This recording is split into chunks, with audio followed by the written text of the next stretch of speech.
30 secondes poussives. 30 secondes, on peut mettre toutes les stratégies en place et si on prend un but au bout de 24 secondes, c'est compliqué. Je pense que s'il doit bien y avoir une équipe qui doit être déçue du résultat de ce qui s'est passé, c'est Valenciennes, notamment au vu de leur première mi-temps. Ils ont gagné la première mi-temps, on a gagné la deuxième mi-temps. On a été chercher le résultat avec des vraies belles valeurs. Première mi-temps, elle ne correspondait pas forcément à ce qu'on avait l'habitude de faire et ces derniers temps.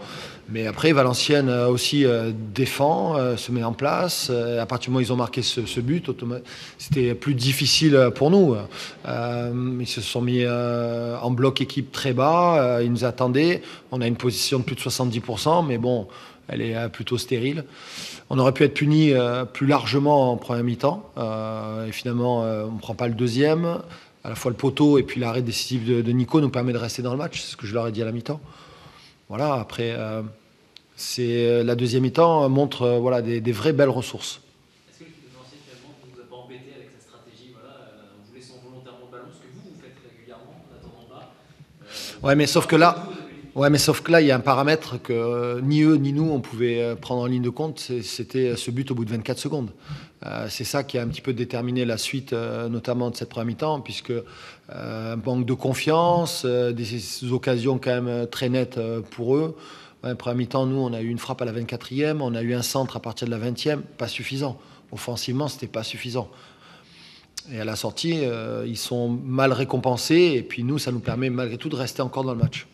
Et à la fin, ça vous fait quand même un point de plus dans cette quête du maintien. Ouais, il faut être capable de pas perdre les matchs quand on n'arrive pas à les gagner. Il y a toujours de la déception parce qu'on a envie, bien sûr, d'enchaîner les résultats, la dynamique. La série, elle se poursuit déjà. Ça, c'est une première bonne chose. Après d'avoir encaissé ce but, c'est vrai qu'on avait à cœur de vouloir continuer à préserver notre invincibilité sur le plan défensif, de ne pas encaisser de but. Bon, voilà, ça arrive. Derrière, c'est la réaction qui est importante, et notamment en deuxième mi-temps. Tu as mis du temps avant de faire tes changements sur le plan offensif. C'est parce que tu croyais à ceux qui étaient sur le terrain, parce que tu t'estimais que Ouais, je sentais qu'il y avait encore des possibilités. Deuxième mi-temps, on a eu quand même, je crois qu'il y a eu une douzaine de corners. Voilà, c'est un domaine où on doit être meilleur. Là-dessus, ils le savent. On doit s'améliorer, on doit être un peu plus déterminé encore. Il faut qu'on trouve des idées parce qu'on a des joueurs de taille, mais aujourd'hui, on n'arrive pas bien à se déplacer, pas dans le bon timing. Voilà, malgré une grosse domination en deuxième mi-temps, on aurait pu aussi revenir sur un coup de pied arrêté et on ne l'a pas fait.